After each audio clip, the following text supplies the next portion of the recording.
शब्बीर ने मुजफ्फराबाद की बिस्मिल्लाह कॉलोनी में एक ऐसा वाकया देखा है जिसमें 3 मासूम बच्चे एक अताई डॉक्टर की दवा खाकर मौत की आगोश में चले गए थे।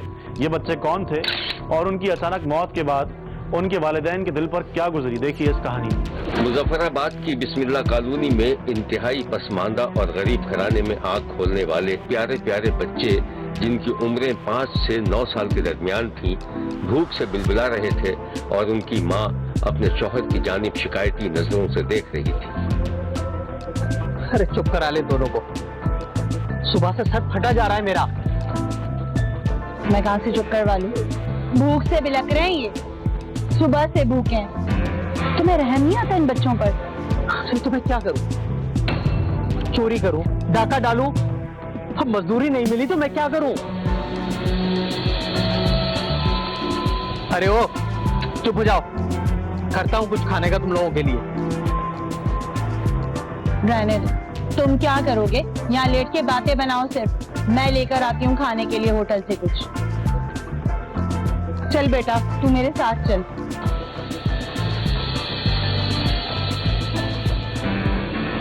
खादिम हुसैन की बीवी अपने छोटे 5 साला बेटे की उंगली पकड़कर एक ढाबे पर पहुंच गई। वो सीधी काउंटर पर पहुंची। इस दौरान ढाबे पर मौजूद लोग खादिम की बीवी को अजीब व गरीब नजरों से देखने लगे।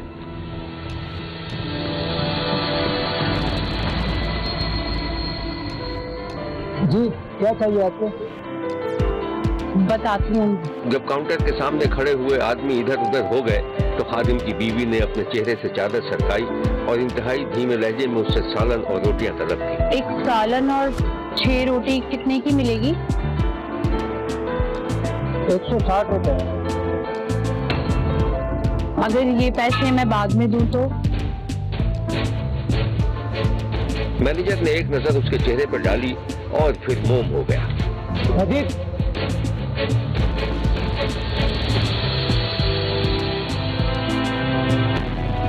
6 रोटी 1 सालन, फटाफट ले।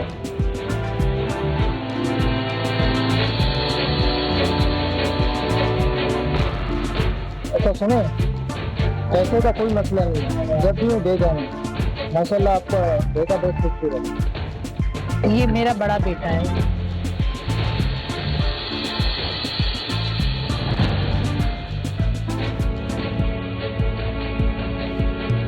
मैं आपको उधार लेकर आऊँ। इसी दौरान ग्राहक बिल अदा करने के लिए काउंटर पर आ गया।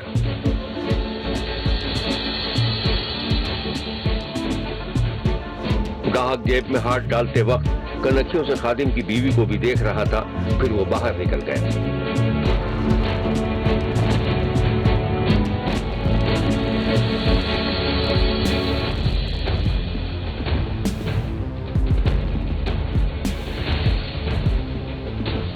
बहुत शुक्रिया, मैं यहीं करीब में रहती हूँ। अच्छा, जब भी किसी चीज की जरूरत हो तो आ जाना, ठीक है?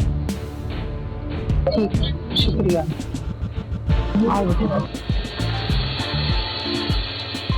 खादिम की बीवी चली गई तो ढाबे के मालिक के चेहरे पर कुछ इस तरह के तासुरात थे जैसे कोई शिकार उसकी गोद में आ गिरा हो। खादिम हुसैन की 12 बरस पहले सुमेरा बीवी से शादी हुई थी और उनके 3 बेटे पैदा हुए थे। घर में गरीबी और अफलास की वजह से घरेलू माहौल इंतहाई कशीदा था। खादिम हुसैन मेहनत मजदूरी करता था, लेकिन एक दिन ये आसरा भी खत्म हो गया। हुआ ये था कि खादिम हुसैन एक दिन मेहनत मजदूरी करके पैदल लौट रहा था कि एक सड़क पार करते हुए रक्षे से टकरा गया और गिर पड़ा। खादिम हुसैन जमीन पर पड़ा हुआ था और आसपास के लोग खादिम हुसैन के पास जमा हो गए थे, जबकि रक्षे वाला भाग गया था।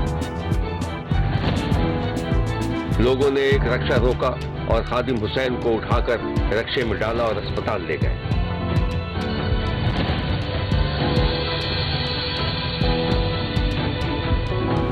खादिम हुसैन की एक टांग टूट गई थी।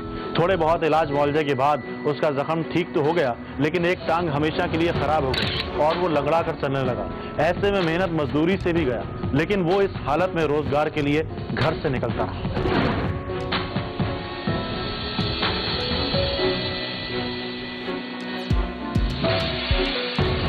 शब्बीर ने देखा कि खादिम हुसैन लंगड़ाता हुआ घर से निकल चुका था और उसकी बीवी दरवाजा बंद करने के साथ साथ उसे जाता देख रही थी। जब वो बहुत दूर चला गया तो खादिम की बीवी अपने बच्चों के पास पहुंच गई।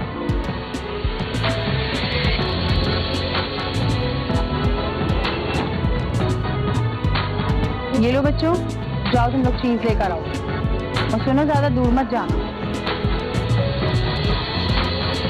बच्चे बाहर चले गए तो सुमेरा ने किसी को कॉल करने के लिए नंबर मिला दिया।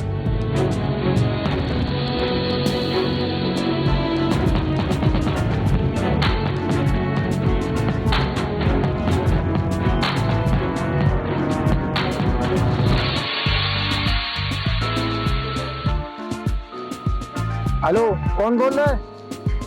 अच्छा, अब पहचानते भी नहीं हो, मैं सुमेरा बात कर रही हूँ। अच्छा, इतने दिनों के बाद कहाँ गायब हो? मैं यही हूँ, बहुत परेशान हूँ मैं। अच्छा, क्यों फोन किया? बताओ, कोई खास बात है क्या? खास बात क्या बताऊँ, बहुत परेशानी में फोन किया है मैंने, मुझे कुछ पैसे उधार चाहिए। हाँ, मिल जाएंगे। अच्छा ये बताओ, 2-4 हजार से काम चल जाएगा? अगर 5,000 तक कर दो तो तुम्हारा बहुत एहसान होगा, मैं तुम्हें लौटा दूंगी। ये बात मत करो ना, बस तुम ले जाओ। तुम नहीं आ सकते, घर में कोई भी नहीं है। अच्छा, मैं आता हूँ, ठीक है ना? ठीक है।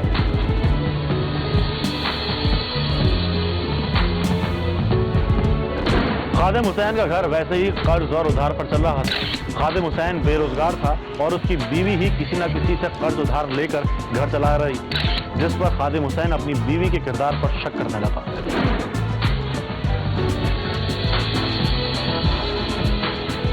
एक दिन खादिम की बीवी बच्चों को खाना दे रही थी तो उसका फोन बजने लगा। किसका है फोन?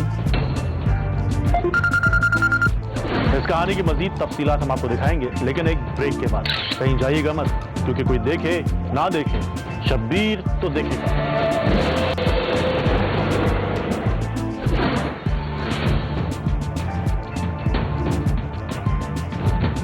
एक दिन खादिम की बीवी बच्चों को खाना दे रही थी तो उसका फोन बजने लगा। किसका है फोन? पता नहीं, मैं देखती हूँ। तुम लोग खाना खाओ, मैं फोन सुन के आती हूँ। हाँ बेटा, शुरू कर। खादिम की बीवी फोन कान से लगाकर दूसरे कमरे में चली गई। हेलो, मना किया है ना, ज्यादा फोन मत किया करो। जिससे उसकी टांग टूटी है ना, वो घर में ही होता है और शक भी बहुत करता है। बोलो क्या बात है? बस वैसे ही फोन किया था। अच्छा चलो ठीक है ना, मैं बाद में फोन करता हूँ, ठीक है? ठीक है।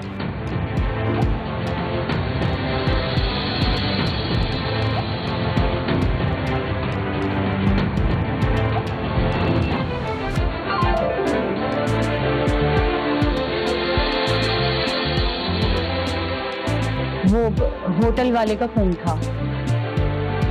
क्या कह रहा था? क्या कहेगा, पैसे मांग रहा था। तूने क्या कहा? मैंने साफ साफ बोल दिया नहीं है हमारे पास अभी पैसे, लेकिन वो बोल रहा था कि एक बंगले पे चौकीदार की नौकरी आई है, अगर तुम कहो तो मैं बात करूं उससे। हाँ बोल दे उससे, बात कर ले, मैं करूंगा नौकरी। ठीक है। अरे तुम लोग खाना खाओ ना, मैं पानी लेकर आती हूँ।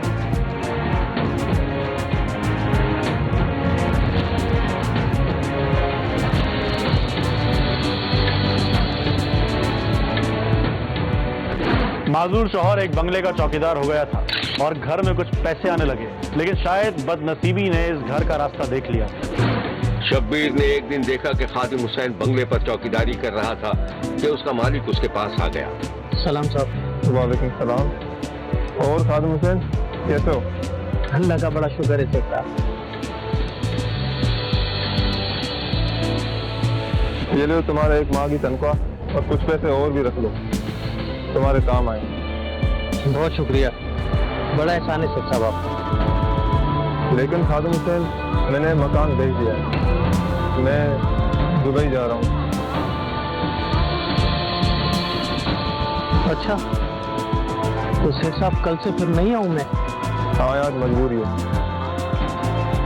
ठीक है शेख साहब, बड़ी मेहरबानी। अपना ख्याल रखना, अल्लाह हाफ़िज़।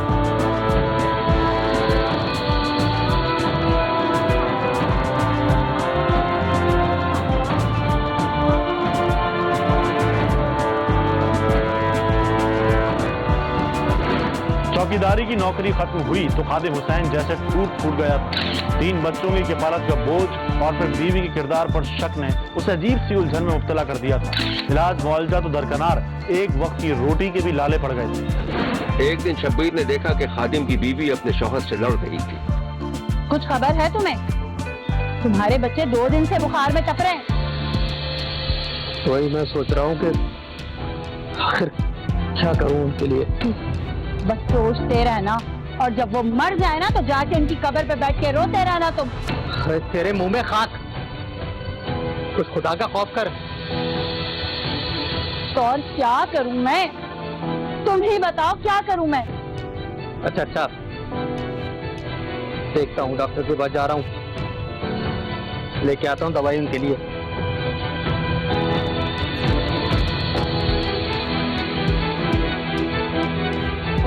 शब्बीर ने देखा कि खादिम हुसैन लंगड़ाता हुआ इलाके के अताई डॉक्टर के पास पहुंच चुका था।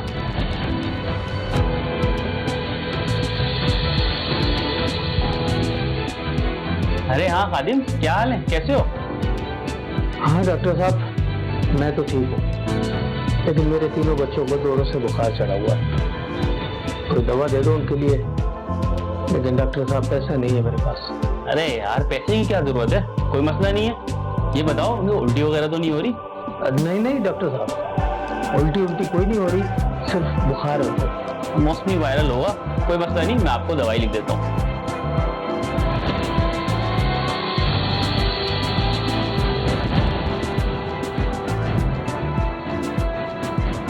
खादिम हुसैन अपने बच्चों के लिए अताई डॉक्टर से दवा लेकर आ गया। जब बच्चों को दवा पिलाई गई तो घर में कयामत आ गई। 3 बच्चों की हालत अचानक खराब हो गई। 2 बच्चों ने माँ बाप के सामने दम तोड़ दिया और तीसरा बच्चा अस्पताल जाकर चल बसा। 3 बच्चों की जहरीली दवा से हलाकत के बाद अहले महल्ला में तशवीश की लहर दौड़ गई। तीनों बच्चों की एक साथ नमाज जनाजा पढ़ी गई तो पूरे इलाके में अजीब सी उदासी फैल गई। लोग अताई डॉक्टर के खिलाफ एहतजाज करने लगे। पुलिस ने अताई डॉक्टर और उसके मददगार को हिरासत में लेकर तफ्तीश शुरू कर दी और बच्चों के वालिदैन का बयान लेने के लिए शोक खत्म होने का इंतजार करने लगी। बच्चे सोए हुए थे तो जुम्मे वाले दिन सुबह उन्होंने कहा था कि ये देसी दवाई है, ये हार्मोन दवाई खिलानी है बच्चों को। 3 पुड़ियाँ थी, 3 बच्चे थे। इन्होंने तीनों पुड़ियाँ जो है ना बच्चों को एक एक करके खिला दी। उसके बाद बच्ची की तबीयत खराब हुई है तो इन्होंने 1122 को कॉल की और ये यहाँ से पैदल जाके भागे हैं वहाँ पर। तो 1122 आई है, उस वक्त तक बच्ची की हालत नासाज थी, तो बच्ची की वहीं डेथ हो गई थी। ये फिर पीछे भाग गए कि 2 बच्चे पीछे थे, तो पीछे से बच्चों को लेकर गए हैं वहाँ पर। तो 1122 ले गई है। निस्तर जाते हुए मोहम्मद दानिश की डेथ हो गई थी सर। तो जो छोटा था मुनीब, वो कल 11:30 बजे रात को डेथ हुई। तो वज़ीर आला पंजाब उस्मान बुज़रदार साहब, RPO साहब, DIG पंजाब साहब, सबसे हमारा यही मुतालबा है कि हमें सिर्फ इंसाफ दिया जाए। हमारी किसी किस्म की कोई डिमांड नहीं है, हमें सिर्फ इंसाफ दिया जाए। सवेरे 8 बजे तो पहले उनकी दवाई देती है, दवाई देंगे गए 5 से 7 मिनट गुजरे हैं, उल्टियों से मोशन लग गया। मैं बजा होटल तो खीर देना, मैं खीर बना के मतलब रखते जा खीर को मुँह में लाया। जब मैं बजा हो दुकान पे होटल देना है, सब खोल देना है, होटल को मुँह लाया, मैं खीर को मुँह लाया। छोटे निके ने अबू नल के का पानी में बोतल में बहुत बूटे पीटिए सिर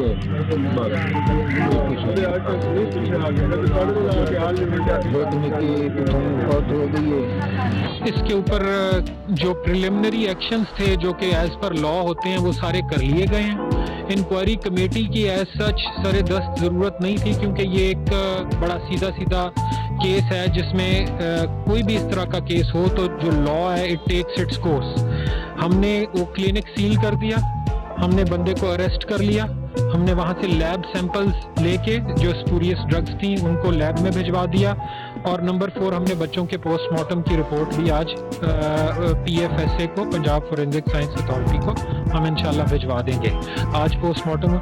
इसकी रोशनी में जो हकायक सामने आएंगे उसके मुताबिक सख्त से सख्त तरीन जो कानून में ऑलरेडी मौजूद हैं सजाएं वो दी जाएंगी।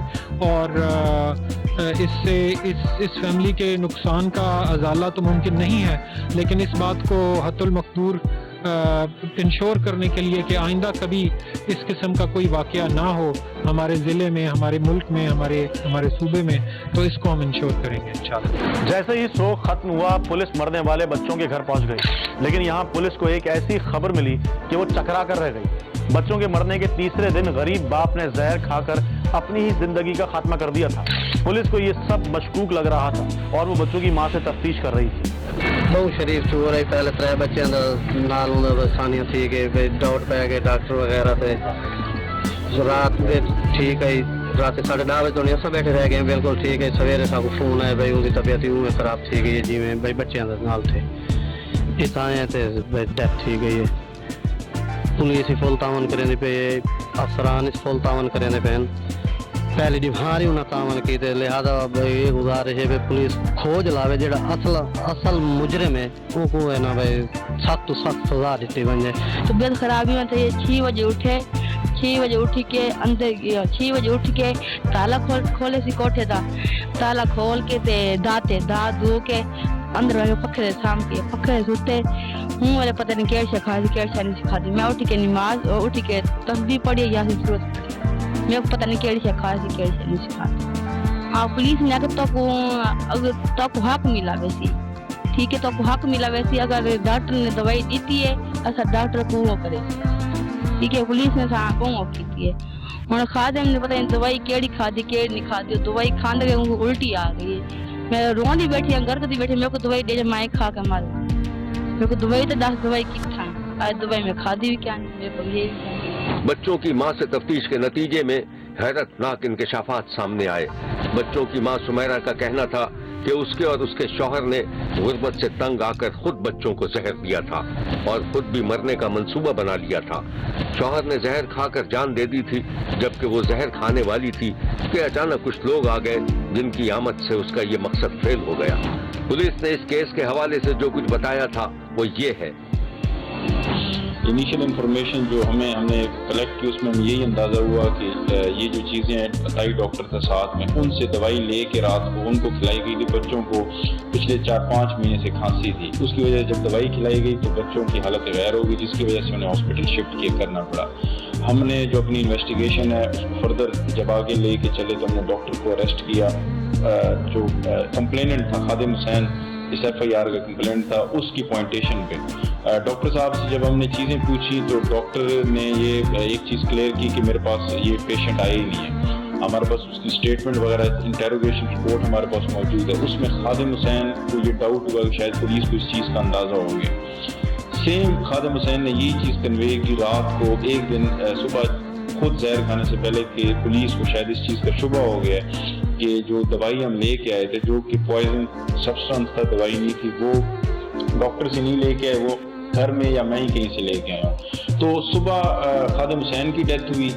अब हमने प्रूफ करना था और शिफ्ट हो रहा था, जो एक्यूजेशन थी वो शिफ्ट हो रही थी फ्रॉम डॉक्टर टू जो घर है उसकी अपनी इनसाइड फैमिली की तरफ शिफ्ट हो रही थी, जिसमें खादिम हुसैन और सुमैरा बीवी थी। क्योंकि खादिम हुसैन के बकौल मैंने सुमैरा बीवी के हैंड ओवर की और उन्होंने आगे फर्दर तीनों बच्चों को दवाई दी। सुमैरा बीवी को जब हमने इस केस में तफ्तीश में लेके आए, क्योंकि कंप्लेनेंट के हस्बैंड थे, उनकी डेथ हो चुकी थी और बड़ा सेंसिटिव केस था, उनको भी इंटेरोगेट करना क्योंकि ऑलरेडी वो इस तरह ट्रॉमा में गुजर रही थी क्योंकि 3 बच्चे भी, उनकी भी अमवात हो गई और हस्बैंड की भी, तो पीछे वो रह गई। फर्दर जब हमने उससे इंटेरोगेट किया तो उसकी पॉइंटेशन पे जब हमने सराउंडिंग की सर्चिंग की उसके घर की, तो हमें ये आइडिया, हमने वो जो पकाया जो दवाई थी जो रह गई थी वो हमने इनकी गली के बैक साइड से रिकवर कर ली। जब हमने रिकवर कर ली तो सुमेरा बीवी ने ये एडमिट किया कि मैंने ये घर की बैक साइड पे फेंकी थी दवाई। तो सुमेरा बीवी ने फिर चीज़ें अनफोल्ड करना शुरू हुई कि किस तरह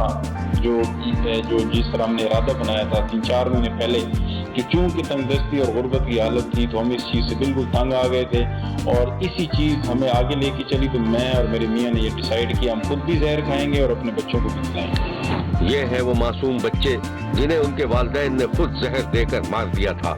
शब्बीर ये वाक़या देखकर लरज़ गया और सोचने लगा कि गुर्बत और अफलास इंसान को कैसे कैसे काम करने पर मजबूर कर देते हैं। शब्बीर ने इस वाक़े पर इंतहाई दुख का इजहार किया है और कहा है कि अगर माँ बाप भी बच्चों के कत्ल में मुलव्विस हैं तो उनको माफ़ी नहीं मिलनी चाहिए। देखते रहिए, क्योंकि कोई देखे न देखे शब्बीर तो देखेगा। शब्बीर ने सरगोदा में एक कमसिन बच्चों को देखा है जिसे अचानक पिस्तौल चलाने का शौक हो गया था और उसका एक रिश्तेदार उसका शौक पूरा करने का वादा कर चुका था। दरवाजे पर दस्तक हुई तो 9 साला नजम दौड़कर दरवाजा खोलने चला गया। बेटा देखो दरवाजे पे कौन है? गनी भाई होंगे। तुम्हें कैसे पता? क्योंकि वो कह रहे थे मैं कल आऊंगा। अच्छा जाओ जाके देखो दरवाजे पे।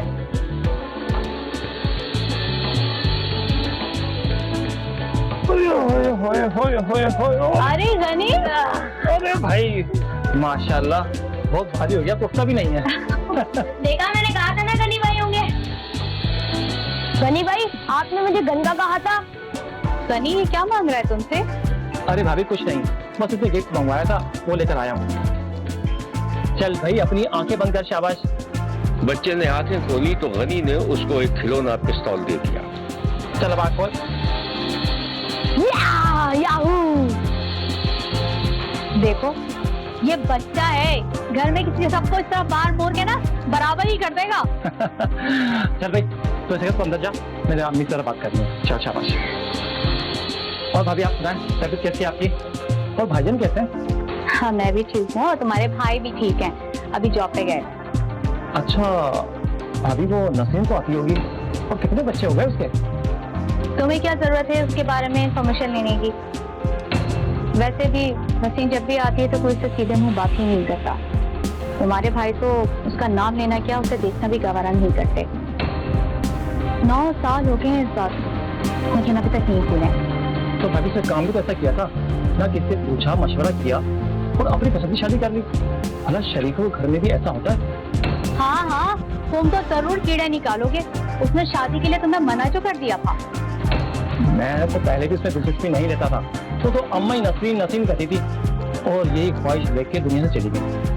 अच्छा छोड़ो, चाय पियोगे? और सुनो, भूल जाओ, अब हालात बेहतर हो गए हैं, उन्हें बेहतर ही रहने दो।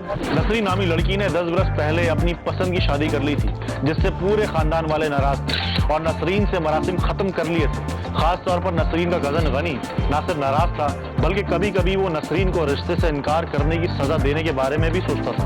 गनी ने अपने नन्हे भतीजे से हल्की फुल्की दोस्ती कर ली थी। एक दिन शब्बीर ने देखा कि आंगन में कुछ गुब्बारे और छोटे छोटे खिलौने रखकर गनी अपने भतीजे को निशाना लगाने की तरबियत दे रहा था। चाचा ये तो नकली है, असली होती ना।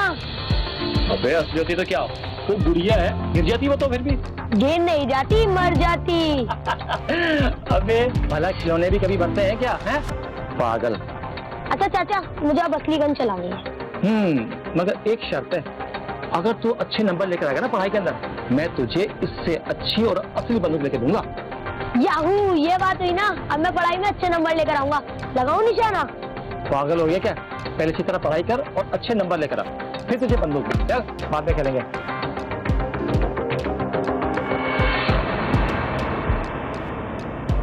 गनी ने बच्चे के दिल में असली पिस्तौल का इतना शौक पैदा कर दिया था कि वो उसे हासिल करने के लिए खूब दिल लगाकर पढ़ने लगा था। उधर जब नसरीन को मालूम हुआ कि उसका कजन गनी मुस्तकिल उसकी माँ के घर आता जाता है तो उसने एक दिन फोन करके अपनी माँ को शिकायत कर दी। अम्मा मैं बोल रही हूँ।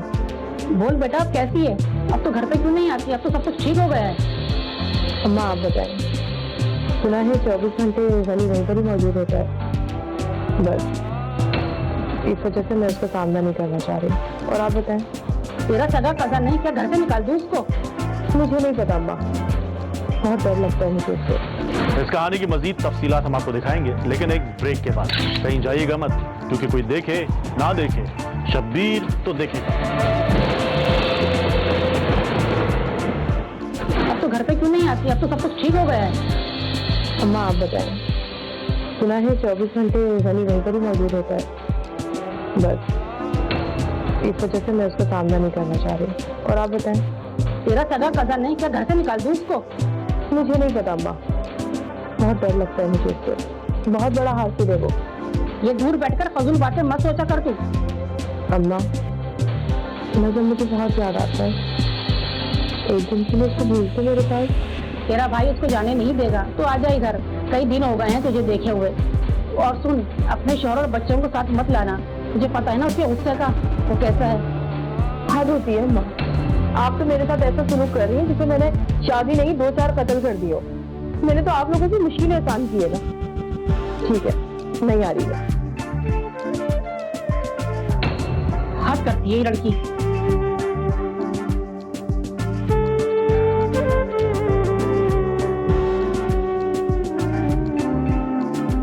उधर गनी ने अपने भतीजे को असली पिस्तौल लाकर दे दिया और उसे कहीं वीराने में ले जाकर तरबियत भी दे रहा था। शब्बीर ने देखा कि गनी अपने भतीजे को मोटरसाइकिल पर लेकर एक वीरान सी जगह पर पहुंच गया, जहां कुछ दरख्त और झाड़ियां भी थीं।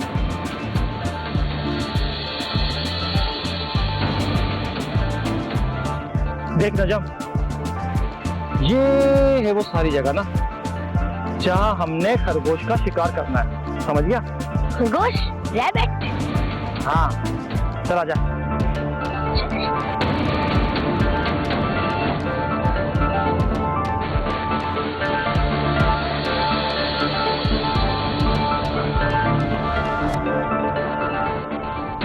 देख नजम, ये झाड़ियां देख रहे हैं ना, यहाँ होते हैं जंगली खरगोश। हम यहाँ बैठकर और शिकार का इंतजार करेंगे। जैसे ही खरगोश नजर आएगा ना, तो तूने फौरन फायर कर देना। थोड़ी देर में सामने वाली झाड़ी हिली तो गनी ने गोली चलाने का हुक्म दिया। रजब, रजब, देख सामने खरगोश। शाबाश। यार, तूने निशाना गलत लगाया तुमने। तुझे बहुत प्रैक्टिस की जरूरत है अभी। मैं नहीं कर रहा चाचू। यार, तू तो अभी से ही मायूस हो गया। अच्छा बात सुन, एक बात तो बता, ये नसीम फूफा तेरी आती है घर पर? आती है कभी कभी, पर उनसे कोई बात ही नहीं करता। हाँ भाई, उनसे कोई क्यों बात करेगा? तुम्हारे काम ही ऐसा किया है। क्या कर दिया चाचू? उससे पहले तेरा एक भाई था, उसको उसने ना छुरियां मार मार के कत्ल कर दिया था। भाई? कैसा था मेरा भाई? फिर तेरा भाई तो इतना प्यारा क्यों सा बचा था वो। मैं कहाँ था? तू भी पागल का पागल है भाई। तेरे पैदा होने से पहले वो था ना, तो बाद में पैदा हुआ है। तो चाचू उन्हें पुलिस ने नहीं पकड़ा? पुलिस ने पकड़ा था यार, मगर बाद में छोड़ दिया। देख, कातिल की सजा तो मौत है ना। तो मुझे नहीं पता। चल खैर, अब वहां चलते हैं, वहां जाके बैठ, ठीक है? चल। गनी ने अपना रिश्ता ठुकराए जाने का इंतकाम लेने के लिए भतीजे को फुप्पी से मुतनफ्फिर कर दिया था और अब बच्चा बाकायदा अपनी फुप्पी से नफरत करने लगा था। फिर एक दिन नकली पिस्तौल का कहकर मुबैना तौर पर बच्चे के हाथ में असली पिस्तौल थमा दिया था और जब बच्चे का अपनी फुप्पी से सामना हुआ तो उसने अपनी नफरत का इजहार करते हुए गोली चला दी, जिससे फुप्पी हलाक हो गई। पुलिस ने बच्चे और उसके रिश्तेदार को गिरफ्तार कर लिया था। पुलिस का दावा था कि बच्चे के रिश्तेदारों ने पसंद की शादी की सजा देने के लिए मुश्तरका साजिश तैयार की थी और बच्चे के हाथों उसकी फूफी को कत्ल करवा दिया था। शब्बीर का कहना है कि इस वाक़े की मुकम्मल तहकीकात की जानी चाहिए, क्योंकि बच्चा खुद इतना बड़ा इक़दाम नहीं कर सकता। शब्बीर का यह भी कहना है कि इस मुबैना साजिश में शरीक तमाम किरदारों को बेनकाब होना चाहिए और नसरीन के कातिलों को करारे वाकई सजा मिलनी चाहिए। देखते रहिए, क्योंकि कोई देखे न देखे, शब्बीर तो देखेगा।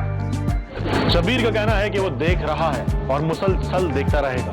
मुल्क भर से मजीद कहानियों और उनकी तफसीलात के साथ फिर मुलाकात होगी।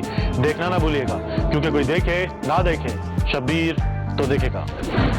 अगर आप अपने इर्द गिर्द होने वाले किसी गैर मामूली वाक़े से शब्बीर को आगाह करना चाहते हैं तो SMS करें SAB लिखकर स्पेस दें और अपना मैसेज अपने शहर और नाम के साथ 247 पर भेज दें। फैक्स करने के लिए हमारा नंबर है 021-3580-3820। खत लिखने के लिए हमारा पता है 5 express way of Korangi road, Karachi.